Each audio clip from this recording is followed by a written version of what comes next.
The lights on the bridge of the Seeker flashed blue as the ship's sensors detected something unusual. Hana Kim looked up from her workstation, her blue-tinted fingers pausing over the control panel. Her large eyes, darker than those of humans but just as expressive, widened with interest. "Director Lee, we're picking up energy readings from Sector 47, she called out. "It doesn't match any known patterns in our database." Director June Lee moved across the bridge with the careful, measured steps typical of Corellians. Their home, world's stronger gravity had given their species a cautious way of moving that had remained even after generations in space. "Show me," he said, his voice calm but curious. Hana brought up the readings on the main screen. Strange pulses of energy, unlike anything in their records. "Could be natural," suggested one of the other scientists. "Or it could be our next big discovery," Hana said. She couldn't hide the excitement in her voice. As the ship's lead xenobiologist, she had studied hundreds of life forms, but nothing truly new had crossed her path in years. Director Lee studied the readings for a long moment, before nodding. "Change course. Let's investigate." 6 hours later, the Seeker dropped out of faster-than-light travel near the source of the energy signature. What they found was not what anyone had expected. "It's a ship," Hana said, staring at the screen. "But not like any I've seen before." The vessel was sleek but showed signs of damage. Dark scorch marks covered one side, and pieces of its hull floated nearby in the emptiness of space. "Life signs?" Director Lee asked. The sensor operator, a young Corellian named Bin, worked his controls with quick, precise movements. "1, maybe 2, he said. "The readings are strange, different from our normal patterns." Director Lee turned to Hana. "This falls under your department, Scientist Kim. Prepare a team to investigate the vessel." Hana felt a mixture of excitement and nervousness. "Yes, Director."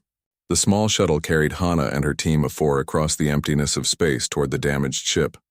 Up close, the damage looked even worse than it had on the screens. "Something tore through their hull with powerful weapons," said Wu, the team's engineer. "Look at how the metal is melted at the edges of that hole." Hana nodded. "Let's dock at the emergency airlock." "It still seems intact." The shuttle connected with a gentle bump. Hana checked her environment suit one last time before leading her team into the strange ship. Inside, the gravity was stronger than what the Corellians were used to, making their movements even more careful than usual. The air was breathable according to their instruments, but protocol demanded they keep their helmets on during first contact situations.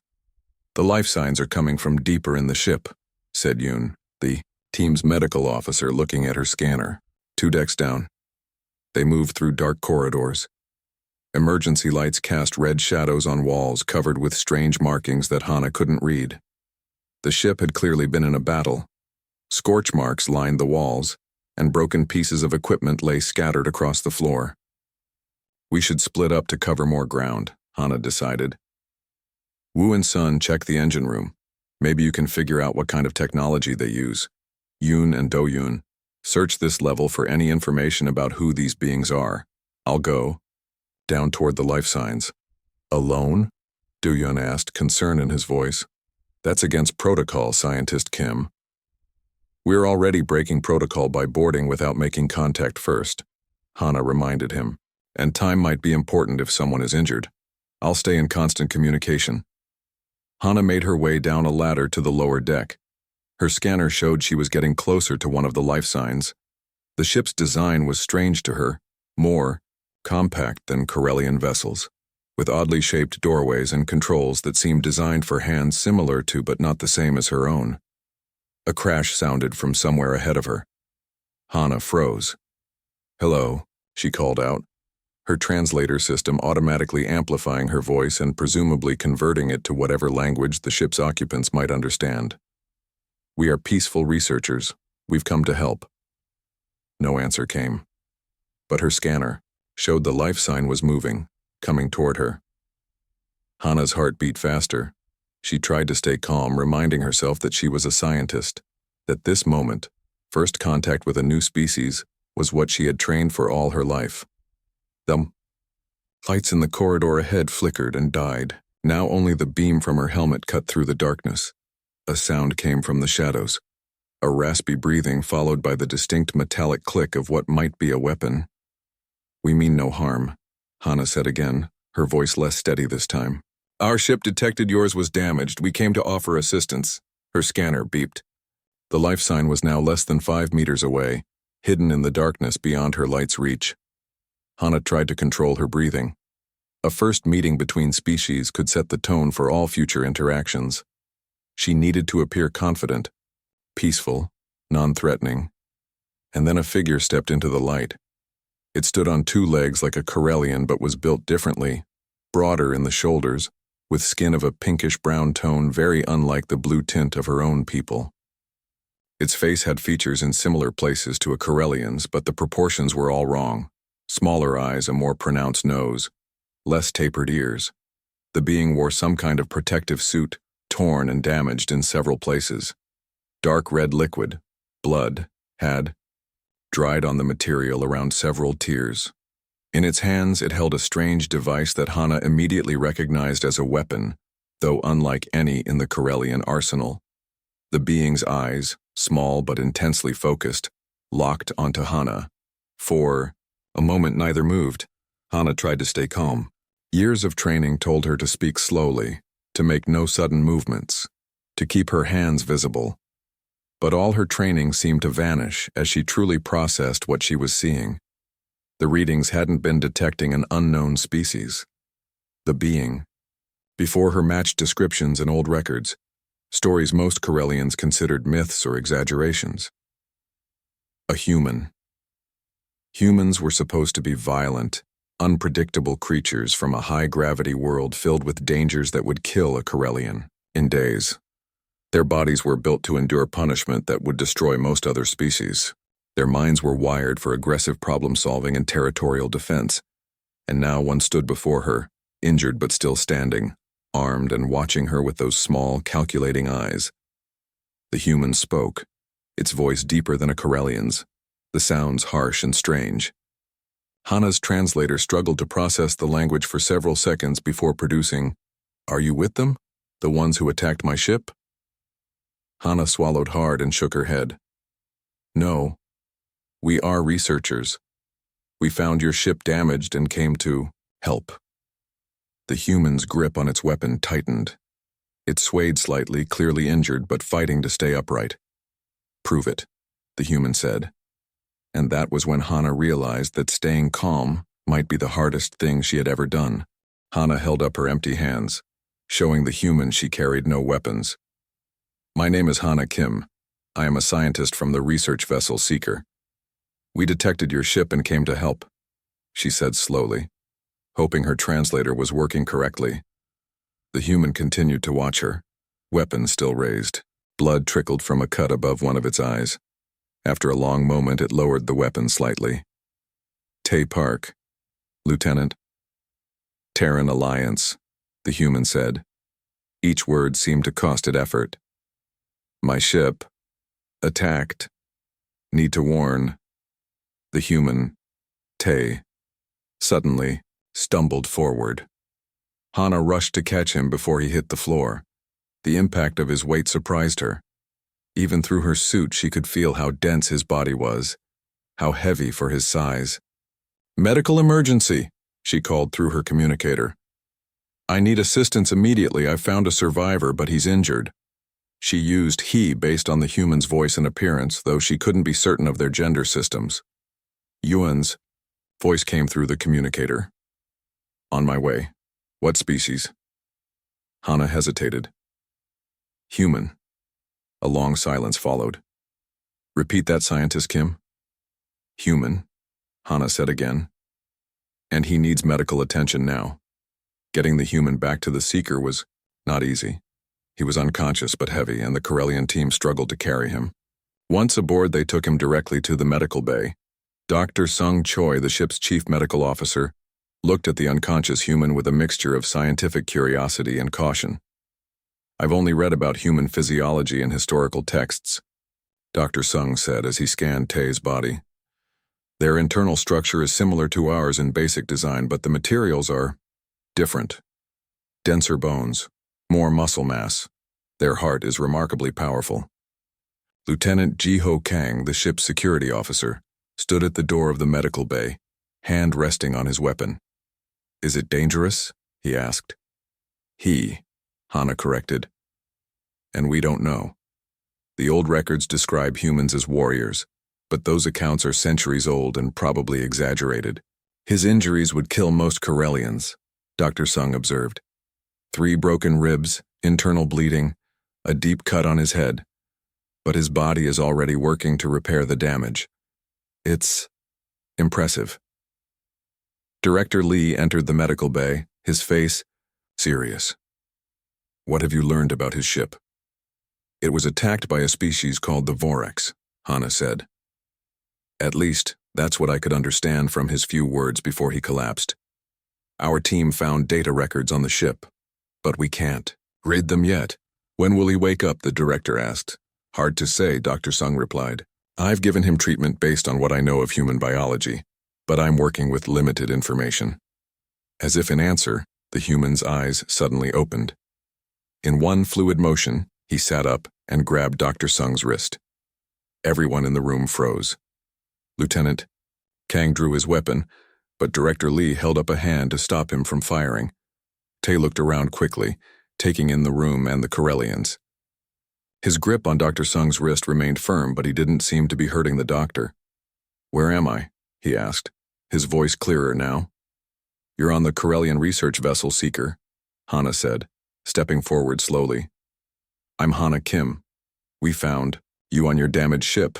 You're safe here." Tae released Dr. Sung's wrist. "Sorry," he said to the doctor. Then he turned to Hana. "How long have I been out?" "About 4 hours," Hana replied. Tae tried to stand, but winced in pain. "You shouldn't move," Dr. Sung said. "You have serious injuries." The human ignored him and stood anyway. The Corellians in the room stared in surprise. With injuries like his, none of their kind would even be conscious, let alone standing. "I need to contact my people," Tai said. "The Orcs, the ones who attacked my ship. They're dangerous. They'll come back." Director Lee stepped forward. "We've detected no other ships in this sector." "They'll come," Tae insisted. "They always do. They hunt humans specifically."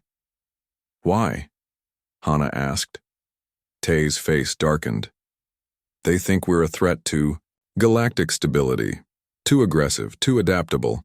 They've been trying to wipe us out before we spread further into the galaxy," Lieutenant Kang scoffed. "One species targeting another for extermination? That sounds like paranoia. Or projection," Tae replied, his eyes fixing on Kang's weapon. The tension in the room grew. Hana quickly stepped between them. "We should let Lieutenant Park rest and recover," she said, "and we need to examine the data from his ship." "Director?" Lee nodded. "Agreed." Lieutenant Kang, post guards outside the medical bay. "Lieutenant Park, we will help you contact your people, but first we need to be sure you pose no threat to this vessel." Tae seemed about to argue, but then nodded stiffly. "Fair enough." Over the next day, Hana worked with Tae to develop a better translation system and to understand the data recovered from his ship. She learned that humans came from a planet called Earth, a world with higher gravity than even the Corellian homeworld, with extreme weather, dangerous wildlife, and natural disasters. "Your people call planets like ours death worlds," Tae explained as they reviewed star charts together. "Most species evolved in safer environments. They think our biology and psychology are frightening." "Is that why the Orcs attacked you?" Hana asked. "Partly," Tae said. "They believe that given enough time, humans will become the dominant force in the galaxy. They want to stop that before it happens." "That seems like an extreme position," Hana said. Tae smiled slightly. "You haven't seen humans in large numbers yet." Their conversation was interrupted when the ship's alarms began to sound. The door to the science lab slid open and Lieutenant Kang appeared. "3 ships just dropped out of faster-than-light travel," he said. "They matched the design of the vessel that attacked the human ship." Tae stood quickly. "The Orcs. I told you they'd come back." "They're hailing us," Kang added. "They rushed to the bridge. On the main screen appeared a being with gray, scaly skin and large black eyes. A Vorax. Corellian vessel, the Vorax said, its voice translated by the ship's computer. We know you have taken a human aboard. Surrender this dangerous creature to us immediately, or we will be forced to take action. Director Lee stepped forward. This is Director June Lee of the research vessel Seeker. The being you refer to is under our protection as a survivor of an unprovoked attack. Unprovoked? The Vorax hissed. Humans are a plague upon the galaxy. They spread like a virus, consuming resources, establishing colonies everywhere they go. They must be contained. Hana glanced at Tay, who stood quietly watching the exchange. We will not hand over anyone to be executed based on their species, Director Lee said firmly. The Vorax leader's eyes narrowed. Then you have made your choice. You have 1 hour to reconsider before we open fire. The screen went dark. Lieutenant Kang turned to Director Lee. Sir, we're a research vessel. We don't have the weapons to fight 3 Vorax warships. Can we outrun them? The director asked. Not all 3, their pilot answered. Everyone on the bridge turned to look at Tay. This is your fault, Kang said angrily. You've brought this danger to our ship. I didn't ask to be attacked or to be rescued, Tay replied calmly. But now that we're here, I can help you fight. How? Director Lee asked. First, by telling you that you have less than an hour, Tay said. The Vorax always lie about deadlines. It gives them the advantage of surprise. He stepped forward to the tactical display. And second, by showing you how humans fight when backed into a corner. Hana felt a chill run through her body as she watched Tay's expression change. The calm, reasonable being she had been working with was gone. In his place stood a soldier, with eyes that seemed to calculate 1,000 possibilities at once. And for the first time, she understood why the Vorax feared humans. Tay moved to the tactical station where Commander Sukhan, the ship's tactical officer, watched him with uncertainty. May I? Tay asked, gesturing to the controls. Captain Daehyun Yoon, who had just arrived on the bridge, spoke firmly. This is still a Corellian vessel, Lieutenant Park. Of course, Tay said, stepping back. Then allow me to suggest some options. Captain Yoon nodded reluctantly. Speak. Your ship has science sensors more advanced than our military vessels, Tay said. Can they detect the energy signatures of the Vorax weapon systems? Commander Suk looked surprised. Yes, but we use that data for research, not combat. It can be both, Tay said. If we know when their weapons are powering up, we can time our movements. The Vorax ships are faster than yours, but they have a weakness. They can't fire their main weapons while their shields are at full strength. The power systems interfere with each other. The Corellians looked at each other. This was not information they had. How do you suggest we use this? Captain Yoon asked. Tay pointed to the star map. There's an asteroid field half a light minute from here. We should head there now, not at full speed, just fast enough to reach it before they expect us to act. They'll think we're stalling while we discuss their demands. Hana watched as the human quickly outlined a plan that seemed both reckless and brilliant. The Corellians were hesitant, especially Lieutenant Kang, but with no better options. Captain Yoon ordered the ship to move toward the asteroid field. This is madness, Kang muttered. Hiding in an asteroid field? Not hiding, Tay corrected. Hunting. The Seeker entered the asteroid field at 1/4 speed. The 3 Vorax ships followed, spreading out to trap the Corellian vessel. They're moving exactly as you predicted, Commander Suk said, surprise in her voice. Tay nodded. Vorax tactical doctrine hasn't changed in 50 years. They rely on superior firepower, not creativity. Power readings spiking on the lead ship, reported the sensor operator. They're charging weapons earlier than they said, Captain Yoon observed. As I warned, Tay replied. Now, on my mark, cut all non-essential power and drop behind that large asteroid to your port side. Captain Yoon hesitated only a moment before giving the order. The Seeker went dark, thrusters firing just enough to slip behind a massive asteroid as energy beams from the Vorax ships cut through the space they had just occupied. "They'll split up now," Tay said. "Their scanners won't work well in the asteroid field with your ship's power signature reduced. They'll have to search visually." As predicted, the Vorax ship separated, each taking a different path through the field. "Now what?" Kang asked. "We're still outnumbered and outgunned. We use their aggression against them," Tay said. "Corellian, research sensors can differentiate between asteroid materials, correct?" Hana spoke up. "Yes, we use it to find valuable minerals." "Perfect. Find me a nickel-iron asteroid about 20 meters across." Working together, they located such an asteroid. Following Tay's instructions, they used the ship's tractor beam to move it into position. "When I give the word," Tay told the weapons officer, "fire your strongest beam at this point." He marked a spot on the asteroid. A Vorax ship appeared around, a larger asteroid moving slowly as it searched for them. "Now," Tay said quietly. The Seeker's research beam, normally used for taking samples, fired at full power at the nickel-iron asteroid. The concentrated heat instantly vaporized a portion of the metal, creating a powerful jet of superheated gas and particles that shot toward the Vorax ship. The Vorax vessel, its shields configured to stop energy weapons and physical projectiles, wasn't prepared for a cloud of microscopic metal particles moving at incredible speed. The cloud penetrated the shields and scoured the hull, damaging sensors and weapons arrays. "Again, with the next one," Tay ordered as a second Vorax ship approached from a different angle. The Corellians, now understanding the tactic, repeated the process. The second Vorax ship suffered similar damage. "The third ship is pulling back," Commander Suk reported. "They're calling for reinforcements." "How long until they arrive?" Captain Yoon asked. "At least 2 hours," Tay answered. "But the damaged ships are still a threat, and once reinforcements arrive, we'll be overwhelmed." Before they could discuss further options, the ship rocked violently. "The first Vorax ship has launched boarding crafts," Commander Suk reported. "They've attached to our lower hull. They're cutting through." Captain Yoon activated the ship-wide communication system. "All security personnel to decks 3 and 4. Repel boarders. All non-combat personnel to safe rooms."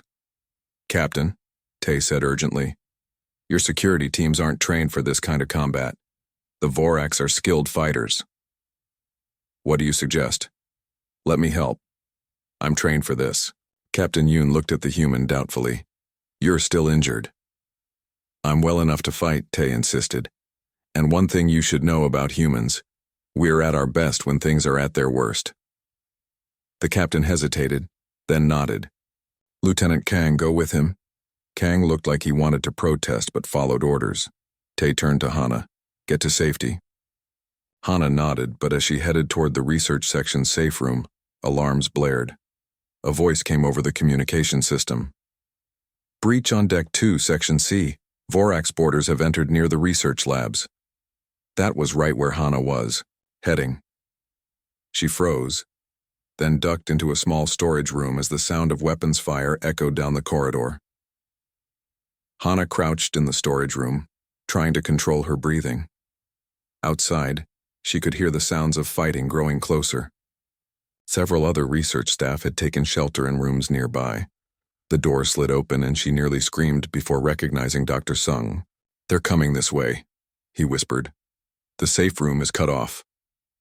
A crash sounded from down the hall, followed by the distinctive screeching of Vorax warriors. Hana had only seen them on the view screen, but their cries were unmistakable. "What do we do?" one of the younger researchers asked, voice trembling. Hana tried to think like Tai. "We need to seal this section and reroute power from the labs to create a barrier." Working quickly, they used their access codes to lock down the area, but the Vorax were already breaking through the first set of doors. "It won't hold them for long," Dr. Sung said, voice tight with fear. The sounds of fighting suddenly intensified. Weapons fire, crashes, and the screeching of Vorax in what seemed like pain rather than battle cries. Then silence. Hana and the others looked at each other, afraid to hope. The door to their hiding place slid open. Hana prepared to face death, but instead Tay stood there. His uniform was torn and splattered with both Vorax blood and his own. He held a Vorax weapon in one hand and had a Corellian energy pistol strapped to his side. "It's clear," he said simply. "Are you all right?" Hana stared at him. Behind Tay in the corridor, she could see the bodies of at least 6 Vorax warriors. These were trained soldiers, each one bigger and stronger than a Corellian, and this single human had defeated them all. "How?" she asked, unable to form a more complete question.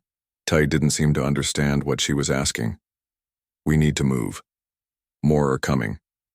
As they hurried through the corridor, Hana couldn't help but stare at the aftermath of the battle. The Vorax had been armed with energy weapons and their natural claws, which could tear through Corellian flesh with ease. Yet somehow, this one injured human had prevailed against overwhelming odds. "Stay close," Tay said, leading them toward a more secure area. 2 more Vorax ships just arrived. This is going to get worse before it gets better. As they moved, Hana noticed something odd about Tai's fighting style from the evidence around them. Despite his efficiency, he had clearly tried to take prisoners when possible. Some Vorax were unconscious but alive, secured with makeshift restraints. When a fresh group of Vorax warriors appeared at the end of a corridor, Tay pushed Hana and the others back. "Run," he ordered. "I'll hold them here." "There are too many," Hana protested. Tay smiled grimly. "Trust me, this is what humans do." As she retreated with the others, Hana looked back just in time to see Tay charge toward the approaching Vorax, moving with a speed and precision that seemed impossible. His face showed no fear, only intense focus.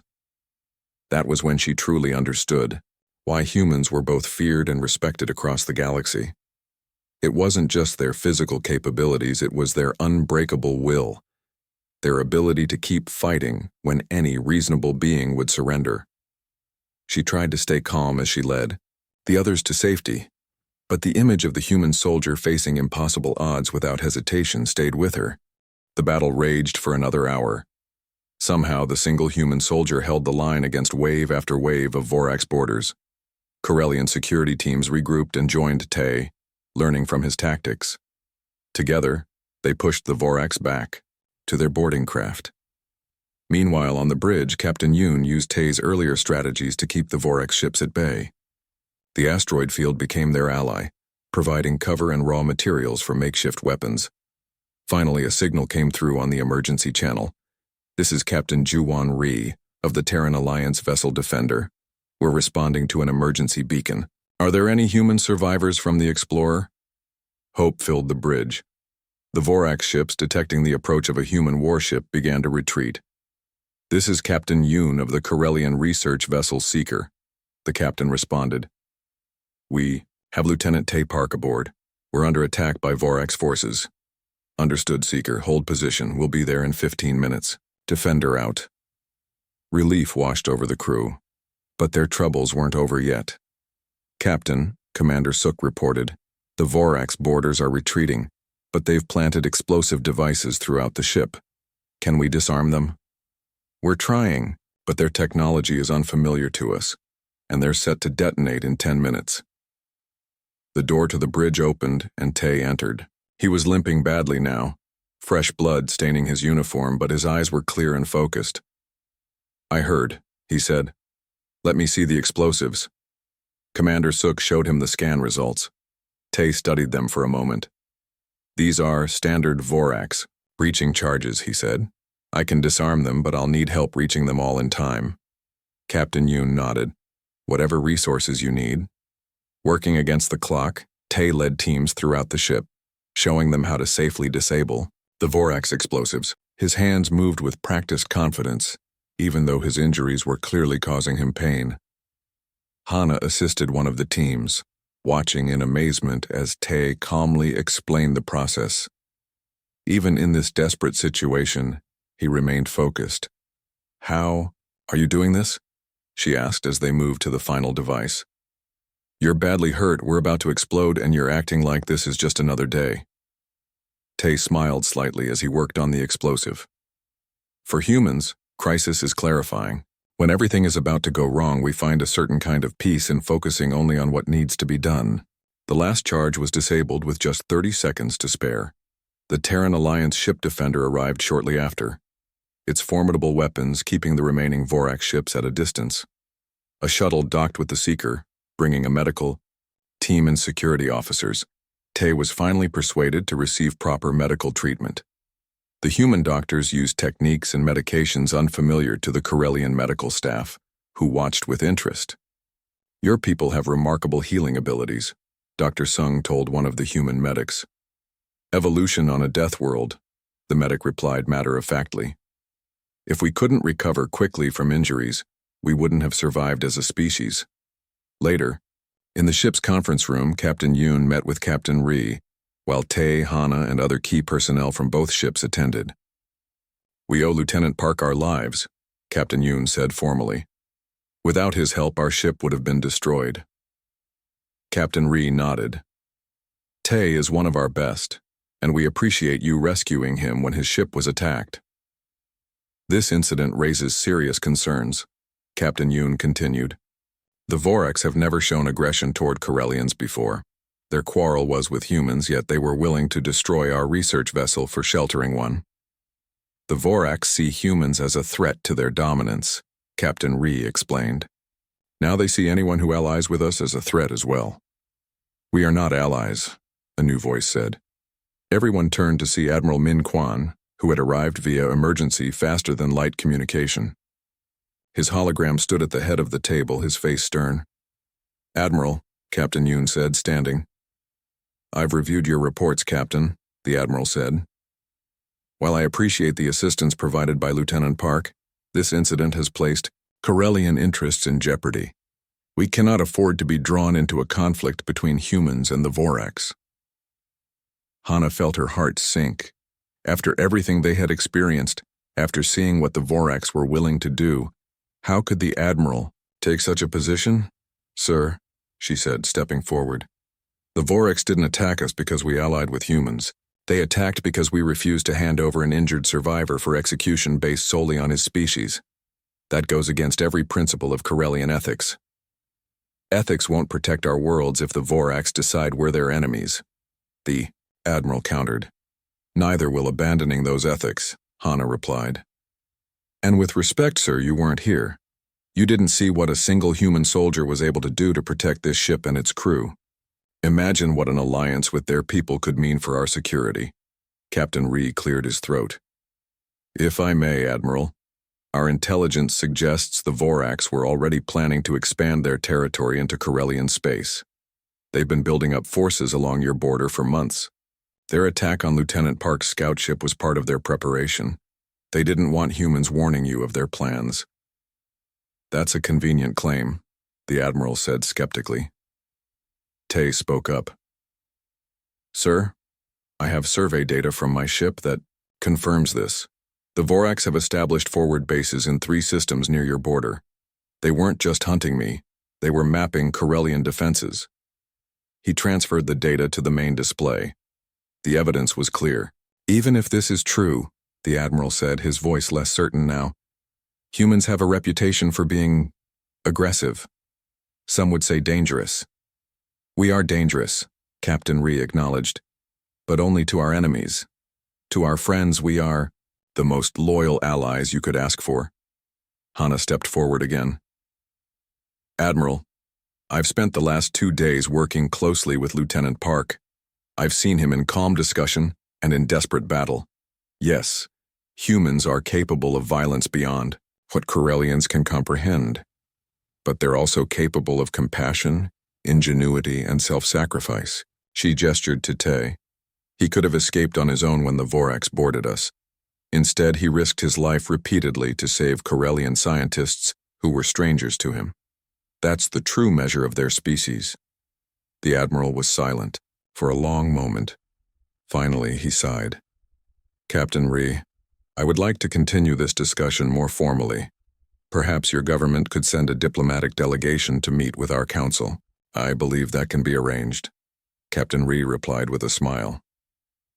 3 weeks later, Hana stood in the observation deck of the Corellian High Council's station, watching as a group of human soldiers demonstrated their combat techniques to amazed Corellian military officers. They're still nervous around us, Tay said, joining her at the window. He had recovered from his injuries and was serving as a liaison between the two species. Can you blame them? Hana asked. Your people are intimidating. Tay laughed. Says the brilliant scientist who stood up to an admiral to defend us? Hana smiled. I was terrified when I first saw you on that damaged ship. I tried to stay calm, but inside I was panicking. And now? Now I understand that sometimes the most frightening ally is exactly what you need to survive in a dangerous galaxy. Below them, a human soldier demonstrated how to disarm a Vorac's warrior, moving with impossible speed and precision. The Corellian officers watched in stunned silence. The Vorac's will think twice before attacking either of our peoples now, Tay said. Because they fear humans? No, Tay replied. Because they fear what humans and Corellians can accomplish together. Your science, our tenacity. Your wisdom, our strength. He smiled at her. It turns out we need each other. I'm glad I found your ship, Hana said. Even if you did terrify me at first. Sometimes the best things in life start with a little fear, Tay replied, looking out at the stars. That's something humans have always understood. Hana nodded, watching as human and Corellian began training together, each learning from the other's strengths. A new alliance was forming, one that might just change the balance of power in the galaxy forever. And it had all started because she had tried to stay calm when she saw a human soldier.